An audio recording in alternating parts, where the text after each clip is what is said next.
es la geografía que muchos de ustedes identifican con México, porque la geografía de Rulfo pareciera que es la geografía de todo un país que mide casi 2 millones de kilómetros cuadrados, y en ese sentido no, la geografía de Rulfo es solamente la geografía de una parte de México, pero de alguna manera es la parte que para muchos, o por el cine, o por la fotografía, o por el modo de hablar, distingue a lo mexicano. Para conmemorar este centenario, que repito, que es un centenario que obedece al deseo de los mexicanos en todo el mundo de homenajear a uno de los más grandes escritores que ha dado la patria mexicana y la lengua española, quisimos hacer una invitación muy especial, traer a quien sin duda para mí es el mejor escritor ecuatoriano vivo, Javier Vázquez. Él desde luego, con la humildad que lo caracteriza, va a disentir, pero bueno, no es opinión, es mi opinión, y ahí sí exijo, Javier, que se me respete, ¿verdad? Es mi opinión. Debo decir que cuando yo llegué a Ecuador, el primer libro que leí aquí en el Ecuador, en la residencia, fue La sombra del apostador, ¿no? Y me conmovió, me cautivó. Después leería ya las obras posteriores o anteriores también de Javier, y por eso digo lo que digo, pero yo no soy experto en literatura, soy simplemente un amante de la literatura, de las buenas letras, y bueno, dejo a los críticos que opinen, pero mi opinión es esa. Y quisimos también que Javier fuera el que nos diera esta charla, este conversatorio, este experimento literario que vamos a hacer él y yo quizás, porque Javier Vázquez, cuando estudiaba en España, allá en Navarra, en Pamplona, dedicó buenas horas de estudio y de su literatura incipiente, de su investigación, para hacer una tesis doctoral precisamente a la obra de Juan Rulfo. Entonces, teníamos aquí en Quito la suerte de tener a uno de los expertos en la obra de Juan Rulfo. Era un pecado mortal el no haber organizado en el centenario del natalicio de Juan Rulfo una exposición que nos brindara además la prosa, la palabra, la experiencia y la sabiduría de este escritor que tenemos aquí el gusto de recibir para compartir con todos ustedes sus reflexiones sobre Rulfo. Ponemos aquí una fotografía de Rulfo, no es autorretrato, ¿verdad? Porque sabemos también que otra de las facetas de Rulfo fue la fotografía, no se la tomó él, pero creo que expresa muy bien lo que Rulfo está pensando entre nosotros. Qué barbaridades van a decir estos dos señores que estoy aquí mirando, ¿verdad? Lo pusimos a propósito para que con su mirada nos sintiéramos un poco presionados, como si no lo estuviéramos ya, mi querido Javier. A todos ustedes, nuestro agradecimiento por estar aquí presente, particularmente a los señores embajadores de la República del Perú, de Guatemala, de la República Saharaui, a los representantes del cuerpo diplomático. Gracias por enaltecer esta velada, que es eso, simplemente una velada de recordación desde la mitad del mundo, desde Quito, desde la mitad aquí de los Andes ecuatorianos, a un hombre pues que conoció también el impacto de los temblores, de los sismos, de la presencia tremenda, impactante de dos volcanes, ¿no? Del volcán de Colima y del Nevado de Colima, dos grandes gigantes que siguen vivos, así como nuestro amigo el Cotopaxi, ¿verdad? Y de vez en cuando también simbran la tierra mexicana. En eso hay un parecido, ¿no? Que todos estamos experimentando esa misma sensación de vivir en tierras muy, muy vivas, todavía muy telúricas, ¿verdad? Y que tanto marcan esas tierras a la literatura, es de lo que le pediríamos a Javier que nos explique. Sin más, ya he hablado yo de más, no lo pensaba hablar tanto, pero creo que el centenario de Rulfo lo obligaba a hacer. Sin más, le damos la palabra a Javier y que nos indique, nos lleve la ruta de la reflexión sobre este mexicano, repito ya, universal. Muchas gracias.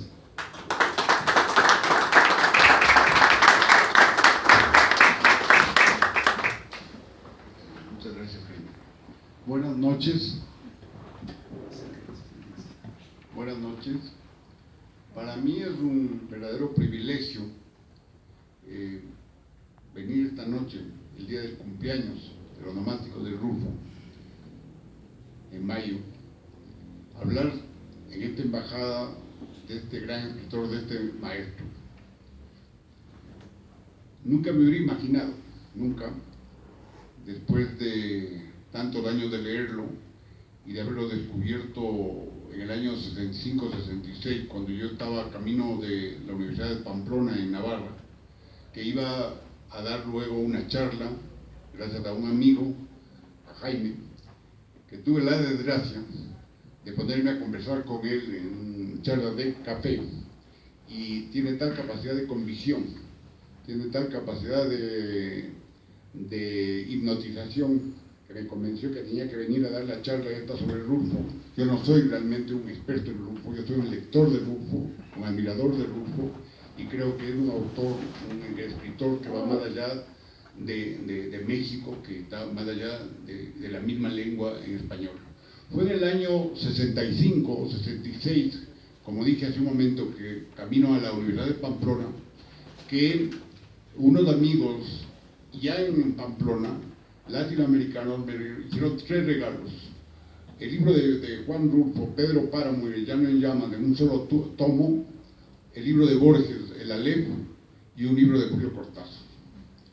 Me acuerdo perfectamente que yo estaba leyendo en ese momento un libro de Miguel Ángel Asturias, y estos dos muchachos, el mexicano y el argentino, me dijeron que debería suspender esos libros en la lectura de Miguel Ángel Asturias y que debería pasar la página y leer algo diferente. Yo no acababa de entender, yo era muy joven, acababa de cumplir 18 años, agradecí este regalo y pasaron los días y un momento dado me concentré en la lectura de Pedro Páramo, y para mí fue un verdadero shock, porque si por un lado a una primera vista, en una primera lectura, Pedro Páramo podría tomarse como una supuesta novela, digamos, regionalista, una novela ubicada en un sitio concreto de México, que es Jalisco, la tierra en donde nació Rulfo. Rulfo nació en Sayula, un pueblo de Jalisco, pero no vivió en Sayula nunca, vivió en un pueblito llamado San Gabriel. Se quedó huérfano, luego hizo estudios de contabilidad en Guadalajara, se cerró la Universidad de Guadalajara y luego se trasladó ya de por vida a la Ciudad de México. Como iba diciendo, en el momento que tuve este encuentro con Rulfo, sucedieron varias cosas en mi cabeza. Yo era muy joven, el autor más complejo que hasta ese momento había leído, más complejo y tal, era Faulkner, un autor que considero que ha influido en la literatura latinoamericana de una forma determinante. Curiosamente no lo hizo con Rulfo. Rulfo no lo había leído cuando él había publicado ya no había leído a Faulkner cuando había publicado ya su Llano en llamas y su Pedro Páramo. En el momento que uno se encuentra con la lengua de Rulfo, uno se da cuenta que uno vuelve al español del siglo XVII, un español extrañísimo, de frases sinuosas, de frases muy sabias, austeras, ¿no? Y llenas de silencio. Esto es uno de los primeros shocks, digamos, los primeros golpes que uno siente en Rulfo. Luego uno se pregunta, ¿y quién es el que cuenta esta historia? ¿Y cómo es que está estructurada esta novela? Esta novela está estructurada de una manera invisible, casi como etérea, ¿no? Que es algo que varios escritores mexicanos, entre esos Ali Chumacero, lo criticó en su momento dado y consideraba que la estructura de Pedro Páramo no era suficientemente sólida, que las voces, los murmullos con la forma como está contada la historia no se sostenían. Yo estoy totalmente en desacuerdo, creo que sí hay un trabajo de orfebrería, de precisión y casi de un virtuosismo extraordinario haber logrado que a partir de una serie de voces, de mujeres y de hombres que aparentemente están muertos, otros están al borde de morir, otros son personas que recuerdan cosas, ¿no? Y así se va contando la historia, así se va contando la historia que es la llegada de alguien que va a buscar a un tal Pedro Páramo, algo que no tiene demasiada importancia porque enseguida empiezan a ocurrir otro tipo de cosas. Esta estructura casi etérea, invisible, es uno de los grandes adelantos dentro de la literatura latinoamericana y también universal. Muchos han considerado que Rulfo, en comparación con lo que se estaba escribiendo en ese momento en México y en América Latina, no era un renovador. Estoy totalmente en desacuerdo. Yo creo que Rulfo siempre fue un renovador, aunque su forma de ser, un hombre un poco torvo, taciturno, misterioso, que de pronto desaparecía 3 días en la Ciudad de México y nadie sabía dónde estaba, y cosas así. Además de un gran fotógrafo que viajaba que viajó muchísimo por toda la República Mexicana. Este hombre misterioso, enigmático, no era un intelectual, era un gran lector, un hombre que estuvo en contacto a fondo con la literatura nórdica y que en un momento dado él insinuó y dijo que la literatura empezaba en Escandinavia y tuvo influencia con lecturas de Sinlathrop, Borgson, Nunhamson, una serie de escritores de muy difícil pronunciación y que de alguna manera le dieron esa ambientación, le enriquecieron probablemente a la obra de Rulfo con la influencia de las leyendas nórdicas, las brumas, el romanticismo de esas literaturas. Esta estructura, como iba diciendo, de la novela es una de las cosas que más me impactó. Luego, otra gran pregunta principal es: ¿están o no están vivos los personajes de la novela de Rulfo, Pedro Páramo? Probablemente ningún otro autor, a lo máximo Dante, estuvo tan cerca de contar una historia, de estar sumergido en la muerte y contar una historia desde la muerte. No es que Rulfo habla sobre los muertos. Sobre los muertos son muchos los escritores que han escrito y hemos escrito sobre la muerte. Es uno de los grandes temas de la literatura, sobre la muerte, escrito Shakespeare, Chekhov, Dostoyevsky, en fin, la lista es larguísima. Pero que alguien se atreviera a escribir desde la muerte, en ese espacio, en ese lugar que no está en el tiempo ni en el espacio, y es que le dio una enorme libertad para referirse y mover y entrar y salir con sus personajes de una manera extraordinaria. Es uno de los grandes logros de Rulfo, es uno de los grandes logros para la literatura universal. Por lo tanto, yo diría que es el segundo punto que contradeciría a a muchos escritores que consideraban a Rulfo como un escritor clásico, tradicional, que no había renovado la lengua, la literatura mexicana y tampoco latinoamericana. Otro punto fascinante de la obra de Rulfo, así un poco en términos generales, es su extraordinario manejo, su extraordinario conocimiento del mundo femenino. Las mujeres de Rulfo, más allá de lo que se ha venido diciendo sobre las mujeres de, digamos, Gabriel García Márquez, ¿no? García Márquez es un heredero en ese aspecto absoluto. Incluso hay una frase, la primera frase de 100 años de soledad está sacada de una frase de Pedro Páramo, por lo menos 2 líneas. Eso se puede comprobar y están en varios ensayos, están en varios artículos de críticos mexicanos y colombianos. Ese conocimiento, esa fascinación de Rulfo por el mundo femenino, por estas mujeres silenciosas, pequeñitas, con una memoria excepcional, que parecería que llevan la sabiduría de la cultura y del mundo, son temibles, tienen una voz que va más allá de la memoria, ¿no? Son mujeres que están muy cerca, yo diría, de lo arqueológico, ¿no? Están muy cerca de lo arqueológico. Otra característica, otro hecho fascinante en la obra de Rulfo es su silencio. Rulfo escribe unas frases austeras, sinuosas, en donde el silencio, como el silencio de todos los grandes escritores, sobre todo los grandes poetas, dice más que lo que dice, ¿no? Rulfo no solamente fue silencioso como figura, como persona. Los mexicanos siempre han sido y son muy elocuentes, ¿no?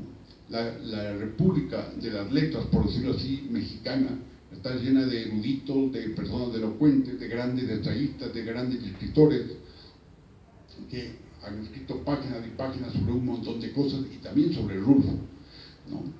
Está la República de las Letras de México se caracteriza por una variedad extraordinaria de registros en todos los aspectos, en la poesía, en el ensayo, en el cuento, además de una República de las Letras muy rica que se contamina con elementos arquitectónicos, arqueológicos, sociológicos, no solamente literarios, con disciplinas como la filosofía y tal, ¿no? En ese sentido es una República de las Letras, por decirlo así, muy rica, muy compleja, ¿no? Que es exactamente lo opuesto a lo que fue Rulfo. Rulfo fue un hombre parco, silencioso, más bien aislado del mundo literario mexicano, casi no visitaba a sus amigos, a sus colegas, trabajó en México en distintos lugares, trabajó primero en la Goldrich, una llantera, una empresa de llantas, luego en un proyecto del presidente Miguel, sí, exactamente. Y luego el Instituto Indigenista y de Migración. Fue un funcionario más bien modesto, tranquilo, con una capacidad para perderse en la Ciudad de México. Hay un retrato que les voy a leer del excelente ensayista Luis Dars, que lo pinta como si fuera un poco un fantasma. Entonces, en ese sentido, Rulfo era como lo opuesto a lo que era el escritor mexicano de esos años, elocuentes, digamos, que estaban contaminados de discusiones políticas, de discusiones relacionadas con la Revolución Mexicana, relacionados con todo lo que estaba ocurriendo en Europa. Rulfo pertenece a la generación de escritores de la posguerra. La posguerra estaba viva en la historia de México, en la historia de América Latina y por supuesto en toda Europa. Todos eran temas de conversación, de discusión, el existencialismo francés, todo eso, ¿no? Pero Rulfo parecía estar siempre como aparte, él estaba en lo suyo, y ahí viene ese misterioso silencio que fue su vida, y también un silencio muy angustioso, porque únicamente publicó 2 libros, ¿no?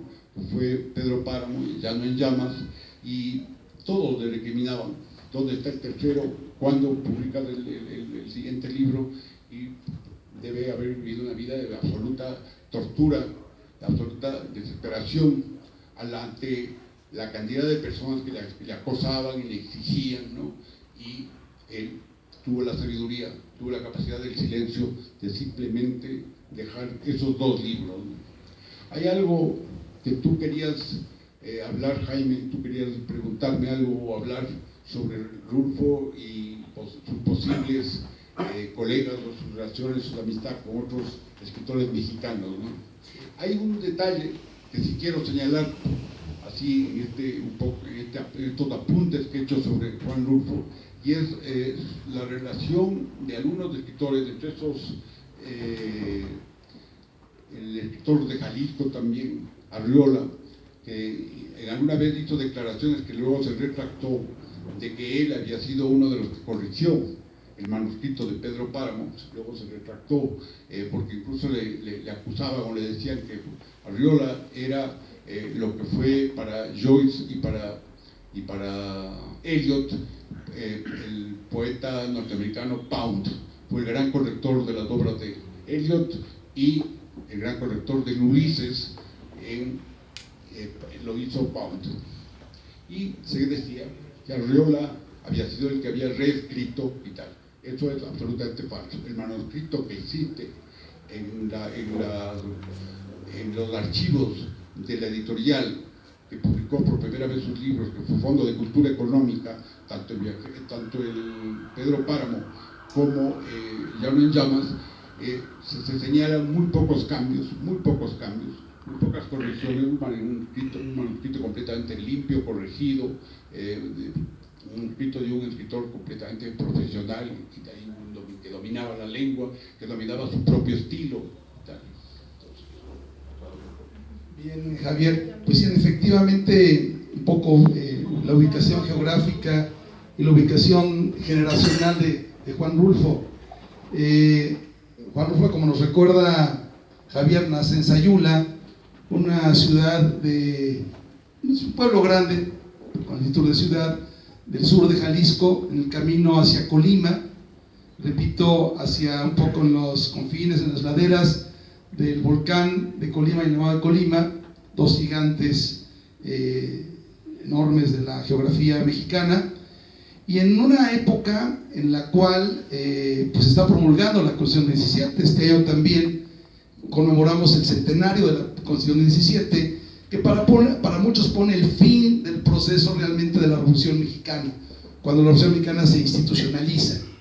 Sin embargo, sabemos que la violencia todavía continuó, una violencia que le costó la vida a Emiliano Zapata, que le costó la vida a Pancho Villa, pero esta violencia, y también inclusive la previa a la Constitución del 17, no afectó mayormente dos estados de la República que de alguna manera están muy hermanados porque comparten una región común, que es un poco la región de Rulfo, que es el norte de Michoacán y el sur de Jalisco, lo que se llama el Jalmich. Esta zona es una zona muy católica hasta la fecha. Es una zona muy criolla, con muy poca población indígena, muy acriollada, y una zona, repito, bajo el proceso revolucionario no contó mucho en este periodo violento que sufrimos los mexicanos desde 1910. Sin embargo, cuando Rulfo tendría apenas 9 años, 10 años exactamente, viviendo en San Gabriel, o en la ruta de Sayula a San Gabriel, es cuando se da realmente ahí, en esa zona, como epicentro, uno de los también mayores conflictos bélicos que México sufrió en el siglo XX, que es la Guerra Cristera. Una guerra cristera que efectivamente cargó de muertos al país nuevamente, terminaría en 1929, 13 años, pero ese es el imaginario también de Rulfo, de 1927, 1929, y una violencia que se encargó de llevar a la tumba a todos sus parientes, incluyendo a su papá, ¿no? Su papá, casi todos sus tíos, ¿no? Él vivió precisamente el tema de la muerte, al cual ya se ha referido Javier. Generacionalmente, Rulfo pertenece, y geográficamente pertenece a una playa de escritores jaliscienses, que por cierto hoy nos hace falta. Hoy no hay esta playa de escritores nacidos en Jalisco. La literatura mexicana va ubicando otras geografías, ¿no? Pero en esa época estaban forjándose pues Rulfo, Arreola, Agustín Yáñez, ¿no? Y todos describen de alguna manera un paisaje similar, el paisaje que va, repito, de estos bajos de Jalisco hacia Colima. Hay un volcán, hay una novela ahí, Los Cristeros del Volcán de Colima, que de alguna manera recrea la geografía rulfiana. También ahí estaría, un poco más tarde, un escritor poco conocido en México, también nació en Jalisco, Antonio Estrada, que para muchos escribió, y para Rulfo inclusive, es la de las mejores, las 2 o 3 mejores novelas escritas por los mexicanos. Sin embargo, no se conoce por el ascendiente cristero del autor de su padre, Rescoldo, una novela que también se significa en este paisaje rulfiano. Pero el tema de la generación lo traigo a cuenta porque parece ser, y es lo que pregunta, la primera pregunta a Javier, que no hay mucho contacto entre los escritores de la época, la generación de Rulfo y Rulfo mismo. Quisiéramos que nos abundaras un poquito en ello. Y otra pregunta, ya tocaste el tema de la muerte y el tema del silencio. Ahorita yo voy a regresar al rato al tema del silencio. Me gustaría también oír tu opinión acerca del otro tema que para mí se me hace muy rulfiano, que es el tema de la tristeza, que bordea todos sus cuentos y toda la novela. O sea, no hay un momento de alegría en la novela. en la literatura de Rulfo parece todo dolor, pero más que un dolor, es un dejo de... Exacto, te dejo la palabra. Bueno, ya lo has dicho, Jaime, pero la relación con los otros escritores mexicanos, por ejemplo con Arriola, nunca hubo realmente eran amigos, eran de la misma región. Como dice Luis Lars, algo muy interesante sobre la región de Rulfo, dice que era una población constituida por criollos huraños y lacónicos, ¿no? Más que una región en la que habitaban indígenas. Muchos blancos de origen castellano, ¿no? Se habían instalado en esa región de Jalisco, habían pasado siglos de siglos encerrados en las montañas y eran, como lo acaba de señalar perfectamente Jaime, de una religiosidad increíble, casi fanáticos, y ahí estalla la guerra cristera, increíblemente violenta, que arrasan con pueblos enteros, y una de las razones por las que se porque estalla esta guerra cristera contra México, por decirlo así, no, contra la Revolución Mexicana, es porque decidieron suprimir el poder de los sacerdotes, de los curas, de la iglesia. Y esta era una religión muy católica, muy fanática y tal. La melancolía en la obra de Rulfo, o mejor dicho, la tristeza que efectivamente transforma toda su escritura, es algo que a mí personalmente me llegó muchísimo como escritor ecuatoriano, como andino, porque si hay una región del mundo donde la tristeza parece arraigada, parece instalada en el alma, por decirlo así, suponiendo que el alma exista de las personas, es esta región.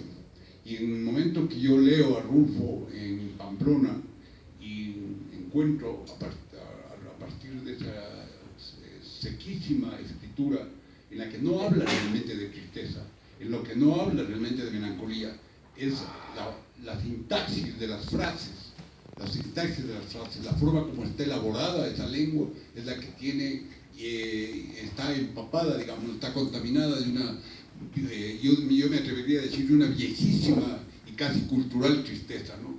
Que no es efectivamente la que uno encuentra en la literatura mexicana o en el mismo México, ¿no? Cuando yo visité México muchos años después, yo he ido a México ya muchas veces, no recuerdo haber tenido el sentimiento, ¿no?, de que estaba, o la sensación de que estaba en un país especialmente triste, ¿no? Al contrario. Pero cuando uno lee a Rulfo, uno se da cuenta que Rulfo no es México, ¿no? Rulfo es Rulfo, ¿no? Rulfo inventa su propia lengua, es una lengua como la de muchos grandes escritores, como la de Joyce, como la de Faulkner, como la de muchos grandes escritores, una lengua que está tomada por supuesto, y enriquecida por la lengua coloquial de la región, por la lengua jalisciense, pero también es ya una invención. Ahí viene la elaboración literaria, la elaboración estética de la escritura de Rulfo, que va más allá de México y es ya universal, ¿no? Es una escritura como la que uno encuentra también en ciertos cuentos, por muy argentinos que sea Borges, que ya está más allá de la nación, ¿no? Ya es universal. Entonces yo sí quisiera saber, Jaime, si pudieras tú tal vez enriquecernos un poco, explicarnos o contarnos si sabes algo, si conoces algo de la relación de Rulfo con otros escritores de su generación, ¿no? Si llegó realmente a algún contacto real con alguno de ellos. Sé que Octavio Paz le tenía muchísimo respeto, muchísima consideración. En este momento, como bien ha indicado Jaime, hay una especie de batalla en México de apropiarse de Rulfo, ¿no? Los de la revista Vuelta, que efectivamente muchos años atrás hicieron muchos homenajes a Rulfo, Christopher Domínguez, Octavio Paz, todos ellos escribieron, Castañeda, todos ellos escribieron grandes, magníficos ensayos, artículos sobre Rulfo, pero parecería que ahora el otro grupo un poco más de izquierda, ¿no? Están molestos de que se les hayan adelantado los de la revista Paz, hayan sido tan brillantes, hayan sido tan lúcidos, hayan escrito cosas tan absolutamente decisivas sobre Rulfo y México, Rulfo y la lengua, Rulfo y el sentido cosmopolita que tiene, porque Rulfo ya no es un escritor regionalista, ni de Jalisco, ni de México. Rulfo ya, como Shakespeare o como cualquier gran escritor, está más allá de la lengua, y parecería que en México hay una batalla interna entre los que, casi política a este nivel, ¿no? Entonces, eso sí me gustaría saber si tú sabes algo más. Bueno, no sé mucho, pero sí sé otras preguntas que te voy a hacer. Es cierto que Rulfo nos parece como un hombre un poco desconectado de su medio literario, del medio que en ese momento estaba fundando en México. Recordemos que cuando Rulfo escribe El Llano y Llamas es 1953, se publica Pedro Páramo, se publicaría en 1955, 2 años después, por el Fondo de Cultura. El libro, sobre todo la novela Pedro Páramo, no se vendería en una forma muy numerosa, sino tuvo que regalar muchos ejemplares, ¿no? Hubo una ayudadita de él mismo para hacerse de nombre, para se conociera, pero él de alguna manera cayó en el medio mexicano en un momento en el cual realmente la Revolución Mexicana estaba terminando definitivamente, pero no el proyecto revolucionario del Estado mexicano. La década de los 50, si ustedes recuerdan, es la década del mejor cine mexicano, ¿no? Es la época de los grandes actores y cantantes mexicanos, de las grandes películas de Pedro Infante, Lidia Fernández, Jorge Negrete. Es decir, es la posguerra, una posguerra que deja devastada de alguna manera la economía de la sociedad norteamericana, y México irrumpe con sus filmes y con su fotografía también. Ahí está empezando a trabajar Manuel Álvarez Bravo, ¿verdad? Empieza ya este grupo, bueno, Gabriel Figueroa, el gran camarógrafo, filmando estos escenarios que van a ser muy rulfianos, ¿no? La filmografía de Gabriel Figueroa retrata muy bien el paisaje rulfiano. Pero bueno, yo tengo dos preguntas importantes para Javier. Sabemos que Rulfo lee muy joven porque uno de sus tíos era canónigo, o un sacerdote o pariente, le deja una gran biblioteca y él la chupa prácticamente, ¿no? La absorbe, ¿no? Lo extraño es que en esa biblioteca hubiera autores nórdicos, es decir, hubiera